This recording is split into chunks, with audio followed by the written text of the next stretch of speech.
Hello and welcome to Audiobook Connection, behind the scenes with the creative teams.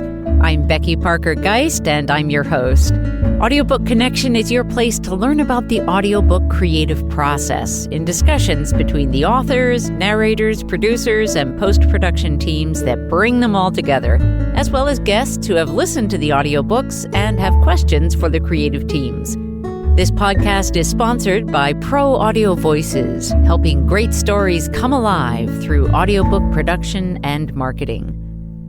Hi, I'm Becky Parker-Geist. I'm the host of Audiobook Connection, behind the scenes with the creative teams. I'm also the president of Bay Area Independent Publishers Association and the CEO and founder of Pro Audio Voices and Amplify Audiobooks, helping authors and publishers and leaders succeed with audiobook production, podcast production, distribution, and marketing. And I am really excited to have with me today Julie Trelstad. Julie she's spent 30 plus years guiding authors and publishers across every side of the industry. She's the former director of digital rights, New York City, acquisitions editor. Now she's head of U.S. publishing at amlet.ai. And she's also an author mentor at the Authors Studio at paperbacksandpixels.com. So, Julie, welcome. Thank you, Becky. I want to let our listeners know just kind of how we connected, how we met. So we met earlier this year at Book Camp 2025. And I want to give a shout out to Ted Olzak at independentpressaward.com. The next book camp, which we will be at again, and maybe you'll be there too, Julie, I don't know, but it's going to be in late April 2026. It is a terrific event, and I highly recommend it for authors who just really care about succeeding with their book projects. So we'll have to get Ted on the podcast in a future and an upcoming episode. But Julie, so you reached out to me after, we had a wonderful connection at the event, and we've talked since then, but you reached out to me specifically after hearing the episode where I had Adam Fisk from Positron on. And I know that you would love to do some unpacking about AI and some of the changes it's causing, but also some of the ways that it can be utilized appropriately. So I'm going to let you just jump right in. Yeah, I just since we were at book camp, I've taken on a new position working with a startup called amlet.ai. And amlet.ai is a couple of guys who I worked with in Europe who have been really thinking about the problem of how is AI going to affect publishing. And, I think, we talked about the lawsuits that have been coming down that have basically said that these large language models, the OpenAI, the Claudes, everyone out there can use books and printed matter to feed the beast. Like they can train their models on this and they can use it AI. But recent lawsuits have said that while they can use books, because books are public, they have to pay for them. They cannot scrape them. They cannot pirate them. So this is a really big change. And so Amlet is designed as a registry that allows you to upload your book. And we don't do audiobooks yet, but you can upload your ebook and you'll get even the transcript, I think, would work. And you get a unique identifier that is machine readable by software companies. So they'll be able to identify whether or not you have allowed your book to be scraped, to be mined, and what rights you allow. Do you allow it to be scanned, resold, used in an app? All the other things that you have the right to do. And what makes this really interesting in this moment is that AI companies desperately need your work. They need human-generated content because they cannot train an AI on AI-generated work. I mean, why not just have ChatGPT make transcripts and then train on that? It does not work. It just makes it really, really bad. In order for AI development to continue, it has to have content, and the laws are coming down more fast in Europe than in the US that are saying that these AI companies may not use stuff that you say it's not okay to use. Yeah.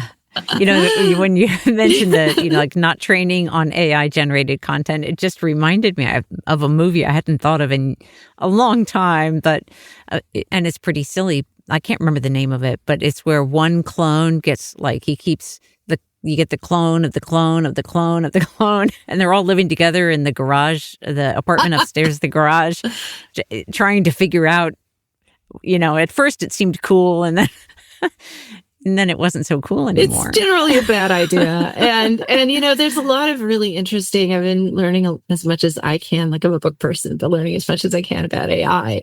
And what I've been learning is that these huge language models, they don't need to ingest like all this stuff. Like that's what the investors are doing. They're throwing a lot of money at that. But there are a lot of new people who are developing very specialized language models around an industry. So like if you're an educational publisher, if you've written a textbook, or even if you've written like a very subject matter, maybe a gardening book, there are developers who are looking for high quality content for their small model to develop something new. And I think what could be happening in the future is really interesting, that your knowledge then can be part of a piece of software.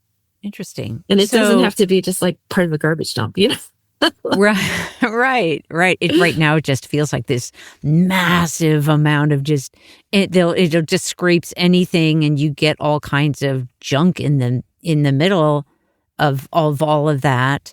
It's not all gold by any stretch of the imagination. Lots of things that just aren't true at all. And yeah, it seems like there are so many problems. Right. It's so like the old garbage in, garbage out problem, right? Yeah, exactly. If it's just like scraping the comments section on the news, like that's not news. That's not real. Right. It's not fact. It's not truthy. Right. Whereas, but what's really interesting is that like this software, this Amlet there was the co-founder, Titus Pan, in Germany, developed 2 years ago an ISO standard that is an internationally recognizable way to identify content. And it identifies all kinds. It does do sound. It identifies graphics, images, individual lines of text, entire books. And so Amlet just takes this internationally recognized ISO standard. It's like a UPC or a barcode or an ISBN number, but very specifically for the digital age. And Amlet allows you to register that and also to notarize it, and say like, I wrote it this year, and I can make a legal claim on that. Oh, interesting. So that's something that an author would then apply for, or how does that? Well, yeah, you're going to be able to, and we're speaking in November, and I think by December, you should be able to upload your book, and basically it categorizes it. Think about it like the Dewey Decimal System. Like it said, here's fiction and nonfiction. And then down there, this is a book about birds. This is a book about feathers. This is a book about the particular qualities of feathers. It goes down 130 levels, I believe, of different, so that the book is highly identifiable even without having the content of the book.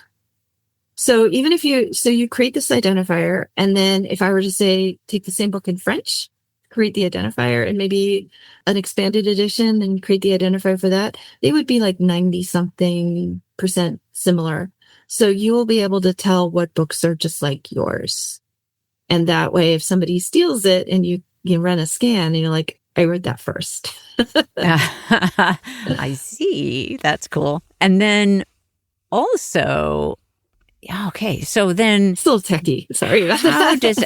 No, I know, but I'm just trying to get my understanding a little deeper about what that...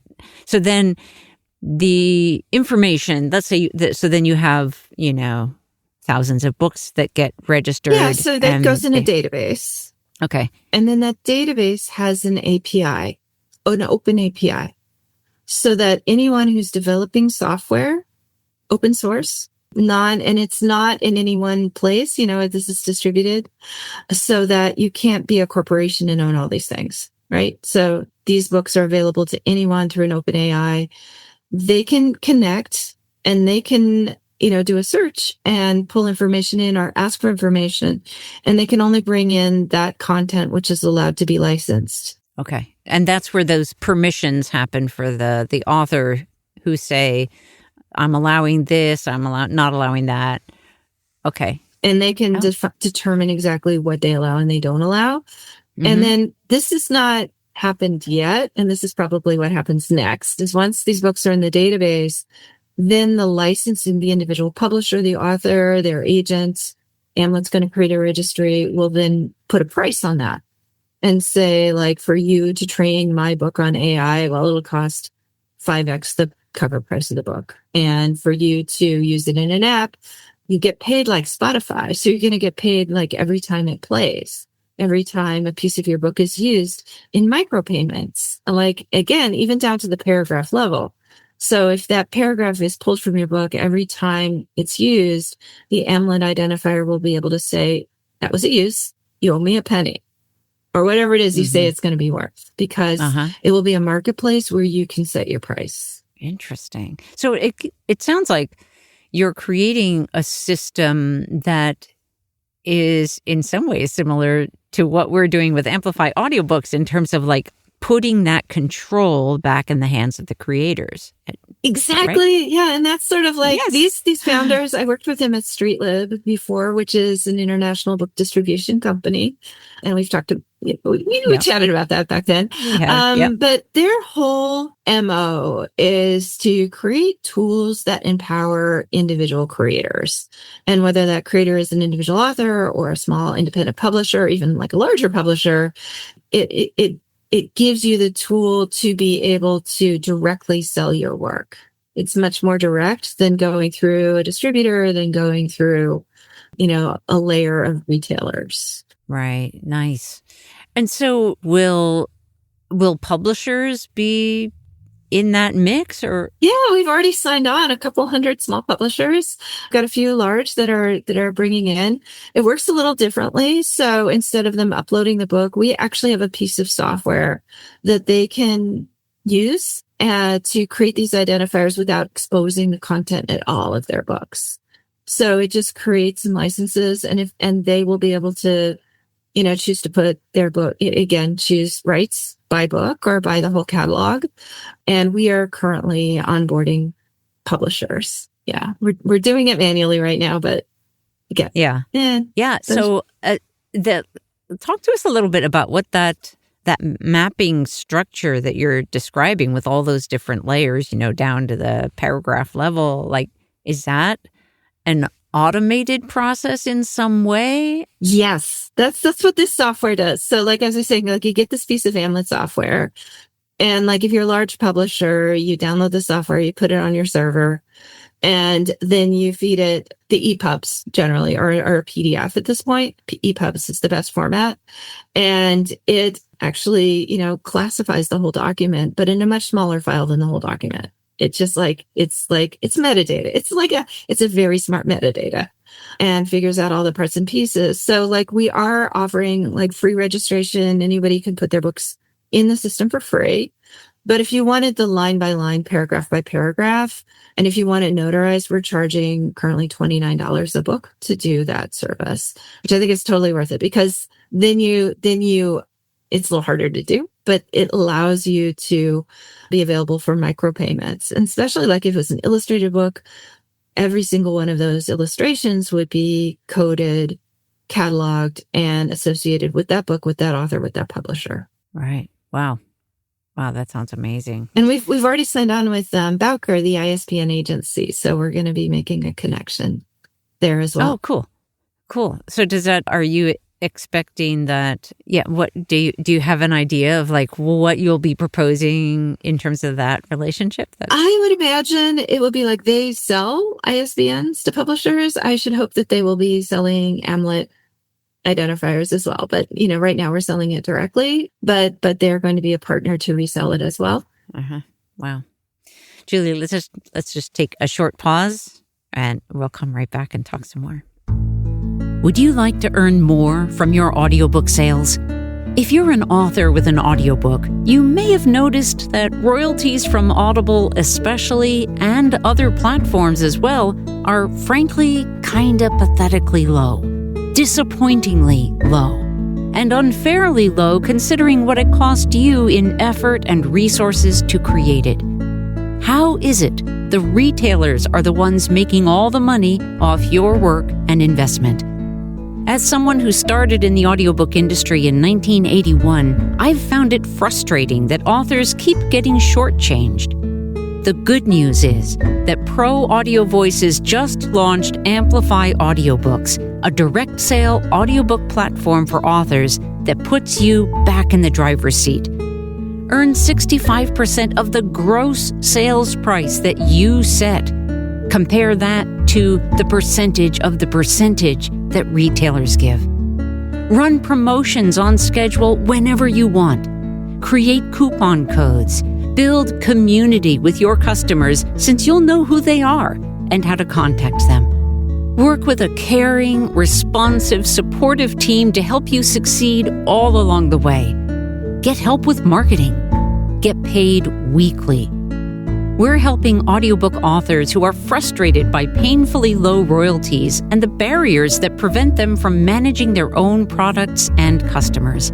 Amplify Audiobooks is a direct sale platform that enables authors to earn much higher royalties and have way more control.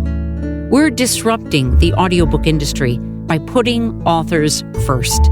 Get started today at proaudiovoices.app or go to proaudiovoices.com and click on the Distribution Amplify link. Join the movement. So I would love to hear just a little bit more about your journey in publishing. I always love to, just really get a feel for what sparked, what inspired you to head into the publishing industry. When did that all start for you?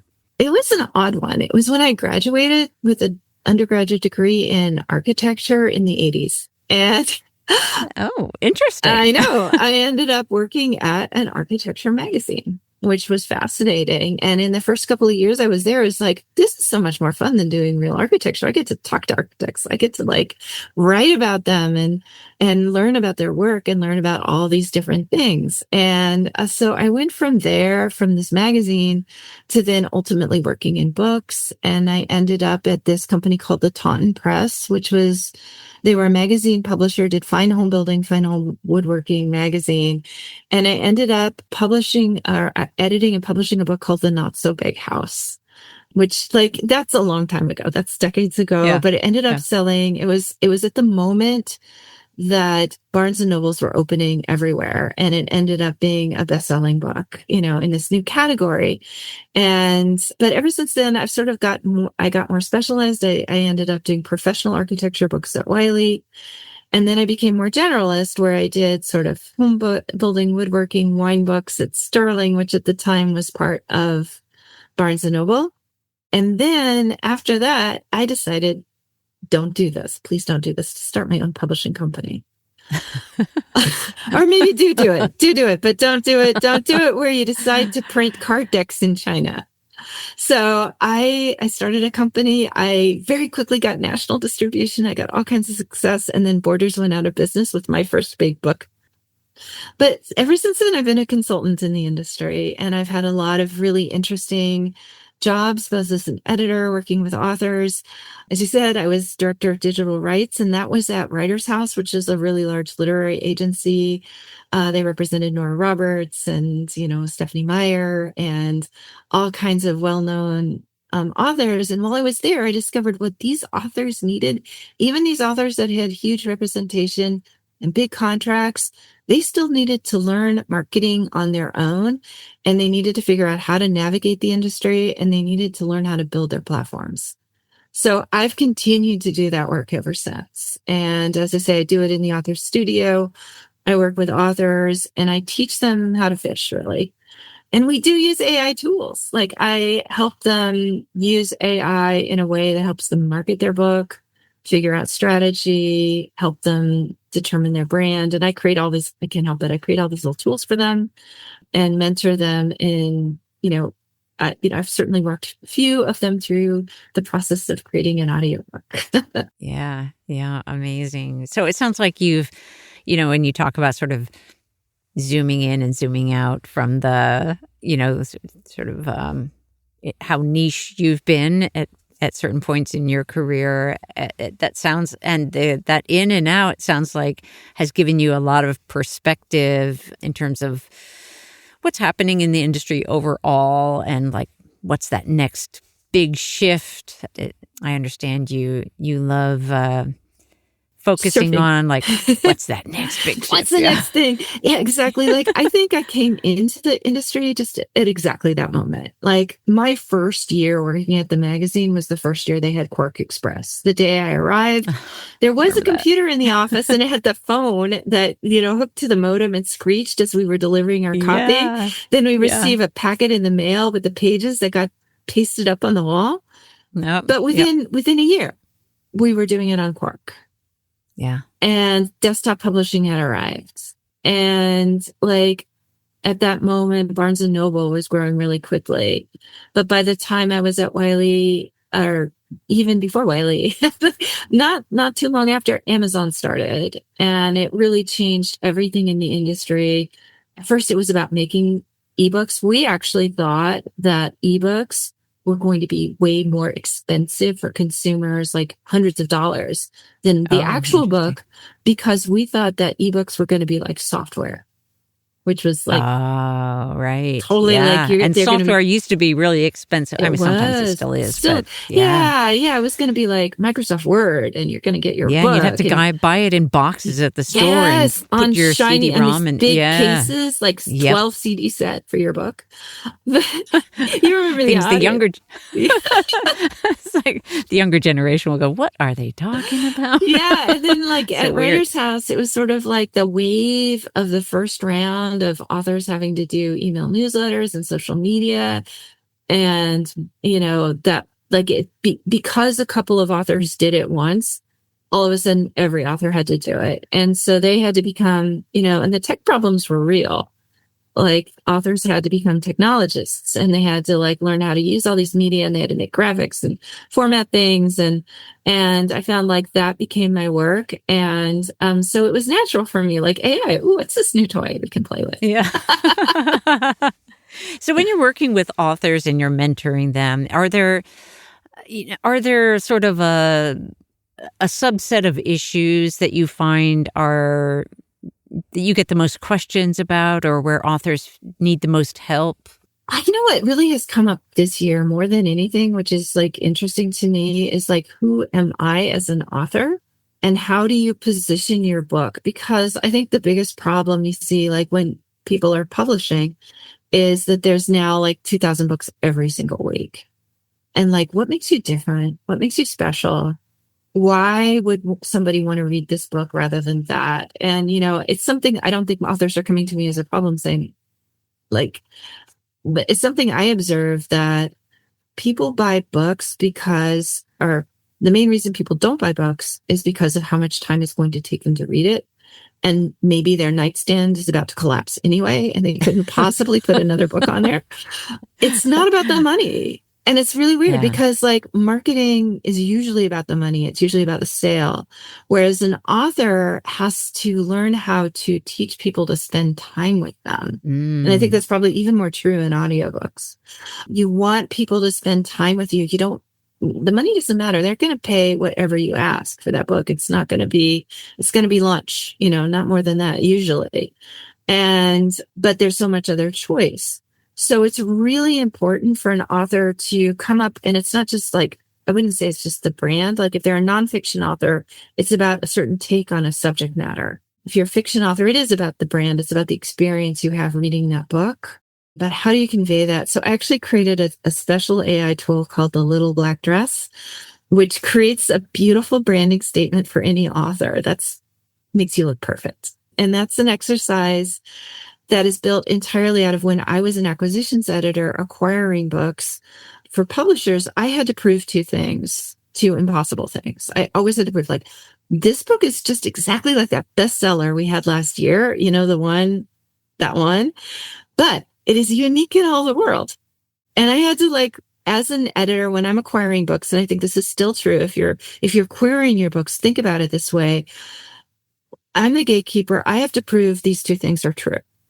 And so I created the Little Black Dress author bot interviewer to help people find their intersection between their genre and their personal way of seeing the world. Interesting. But that's been fun. Yeah, it sounds like it. And what I'm hearing you say is that it's so much more about the relationship. Mm-hmm.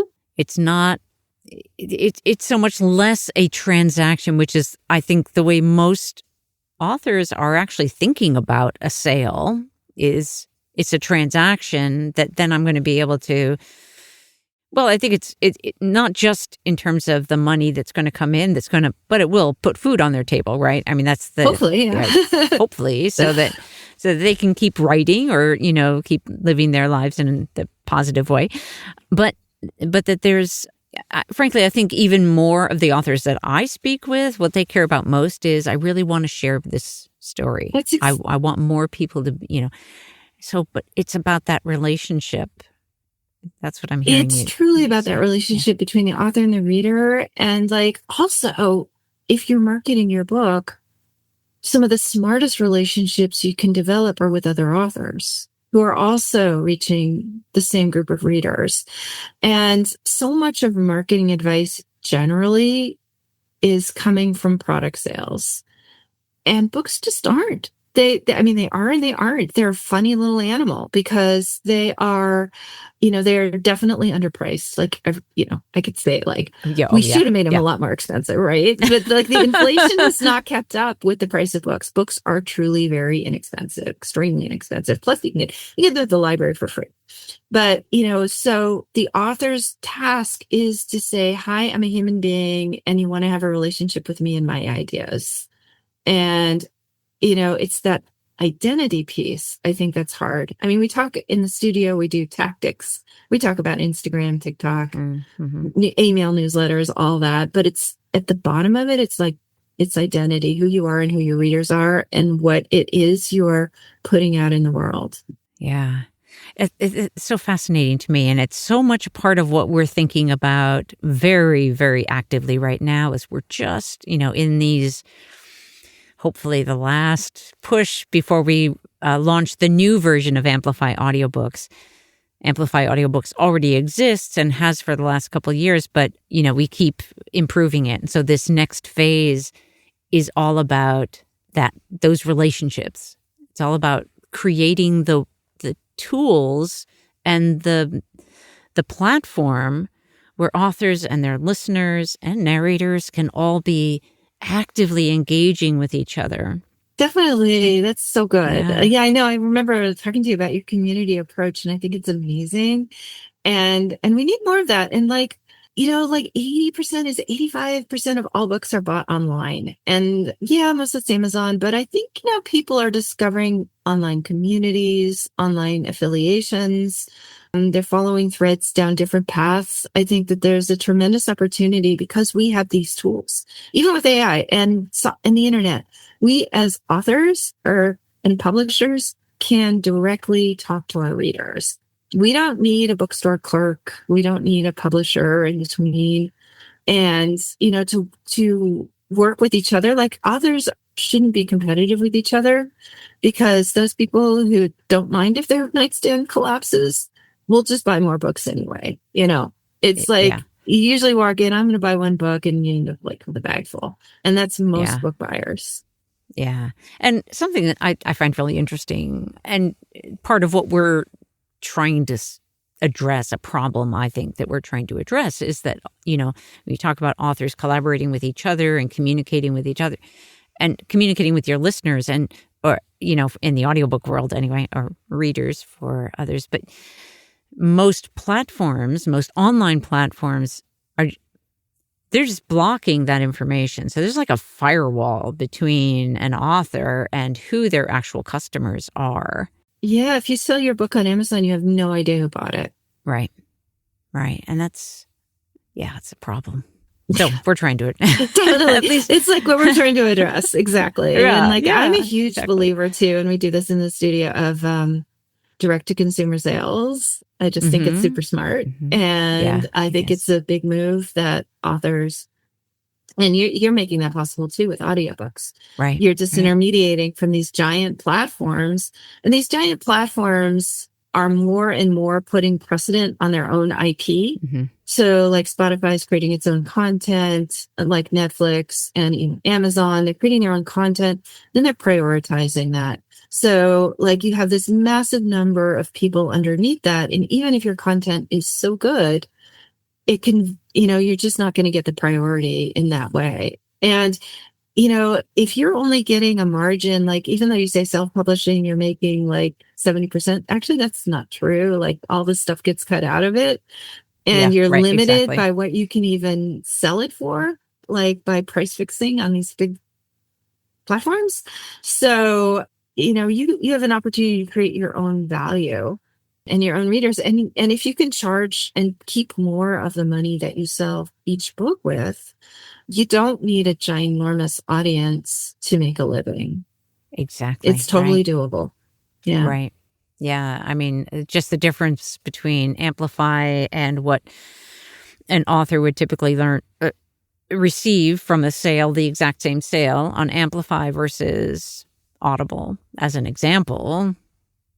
It's so dramatic. It's like 2 to 4 times, depends, there's a lot of details. But it can be 4 times. Four times per each book. And just sort of think about that. If you could sell a quarter of the number of books and make the same amount of money, wouldn't you want to do that? And because we're already like sending out email newsletters and we're reaching people directly in social media, why not just link them over to you? But then there's a trust issue, right? So like there are a lot of things in that soup that need to be addressed. But I think that in the future, authors are going to have more power over their own rights and where books are sold. And at least I hope they are. And there's more dissemination from these big platforms. Yeah, I totally agree. Is there anything else that I didn't ask you about that you would just really love to share? I think I would love to go back to that idea about relationship. Yeah. And that is just something I'm developing a new program right now about reader relationships. And like I was talking to an author today, and she's just like, she hired somebody to do her social media and she said, I can't stand what they did. It's just like, it's not me. It's just like, I could never put that out. And I really want to sort of empower authors to develop relationships that are a lot more about, make social media social. It's not about posting. Post less, talk more, be more social, figure out who your network really is. And it's so easy to figure out now using all these new tools. Also trial and error. And just like, maybe this is kind of what social media used to be like. For their like post. And look at all the new platforms, Blue Sky, Substack, there's like all sorts of places to be. Yeah, absolutely. Yeah. And then also, I want to go back for a moment to that notion that you said about spending time where and because as I think about what we're building with Amplify and that it being a place where you can you can listen to an audiobook, but you can also just pause it for a moment and write a reflection about. It's like there's a built-in journal essentially in the platform. I love that. So you can keep those private, or you can share them with the community, whatever feels appropriate for each individual reflection that but then also, so that's a part of that, like taking time with the content and the community, but then also a lot of just the time to interact overall, that there are different like audiobook clubs that meet in real time, for example. Listen together. How cool is that? Or they may not listen to, but to come together and and talk about what they have listened. Because I've actually tried that once, the listening together in a senior community, like in a retirement community, just to see.